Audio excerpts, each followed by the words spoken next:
അയോധ്യയിലെ രാമക്ഷേത്ര ഉദ്ഘാടനം ദേശീയ രാഷ്ട്രീയത്തിൽ ഇന്ന് ഏറ്റവും ചൂടേറിയ വിഷയമാണ്. അയോധ്യ പ്രധാന തെരഞ്ഞെടുപ്പ് വിഷയമാക്കി ഉയർത്തണമെന്ന് BJP തീരുമാനിച്ചു കഴിഞ്ഞു. അതിനെ എങ്ങനെ നേരിടണം എന്ന കാര്യത്തിൽ ഇന്ത്യ സഖ്യത്തിൽ ധാരണയൊന്നുമായിട്ടില്ല. ഉദ്ഘാടനത്തിൽ പങ്കെടുക്കുന്നതിൽ ഇന്ത്യ സഖ്യ പാർട്ടികൾ രണ്ട് തട്ടിലുമാണ്. CPM-ഉം മമതയും നിതീഷ് കുമാറും ലാലു പ്രസാദ് യാദവും പങ്കെടുക്കില്ല. കോൺഗ്രസ്, സമാജ്വാദി പാർട്ടി, ശിവസേന എന്നിവർ പങ്കെടുക്കും. അയോധ്യ വിഷയം കേരളത്തിലും കോൺഗ്രസിനെ വലിയ പ്രതിസന്ധിയിലാക്കുന്നുണ്ട്. രാമക്ഷേത്രത്തിന്റെ നിർമ്മാണവും ഉദ്ഘാടനവും വലിയ പ്രചാരണ വിഷയമാക്കി ലോക്സഭാ തിരഞ്ഞെടുപ്പിൽ ഉയർത്തിക്കൊണ്ടു വരണമെന്ന് BJP തീരുമാനിച്ചു കഴിഞ്ഞു. പക്ഷേ ആ പ്രചാരണത്തെ എങ്ങനെ നേരിടണം എന്ന കാര്യത്തിൽ ഇന്ത്യ സഖ്യത്തിൽ യാതൊരു ആലോചനയും നടന്നിട്ടില്ല. ഇന്ത്യ സഖ്യത്തിലെ പ്രധാനപ്പെട്ട നേതാക്കൾക്കെല്ലാം രാമക്ഷേത്രത്തിന്റെ ഉദ്ഘാടന ചടങ്ങിലേക്ക് ക്ഷണം ലഭിച്ചു.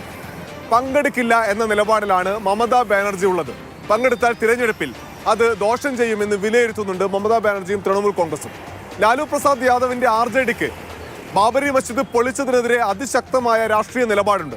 ലാലു ഒരു കാരണവശാലും പരിപാടിയിൽ പങ്കെടുക്കില്ല എന്ന നിലപാടിൽ ഉറച്ചു നിൽക്കുന്നു.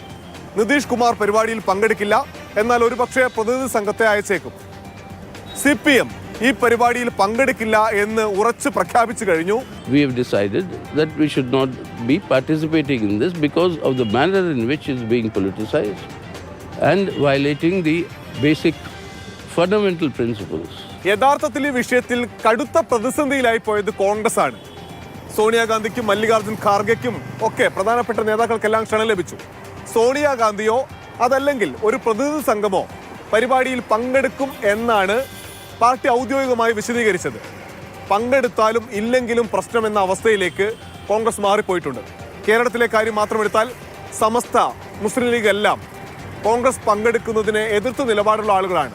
മൃദു ഹിന്ദുത്വം കൊണ്ടാണ് കോൺഗ്രസ് ഈ പരിപാടിയിൽ പങ്കെടുക്കാൻ പോകുന്നത് എന്ന് സമസ്തയുടെ മുഖപത്രം എഴുതിയിരിക്കുന്നു.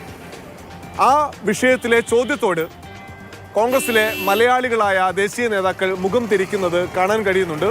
നമുക്ക് KC വേണുഗോപാലിന്റെ പ്രതികരണം കേൾക്കാം. അക്കാര്യത്തിൽ നിങ്ങൾക്ക് യഥാസമയം അതിന് കൃത്യമായിട്ടുള്ള മറുപടി കിട്ടും. അയോധ്യ ക്ഷേത്ര ചടങ്ങിൽ ഇതിപ്പോ യാത്രയ്ക്ക് വേണ്ടിയിട്ടാണ് നിങ്ങൾ ചോദിച്ചത്. ഇതാണ് നിങ്ങൾക്ക് പല ചോദ്യങ്ങൾക്ക് ഉത്തരം പറയാൻ ഞാനില്ല.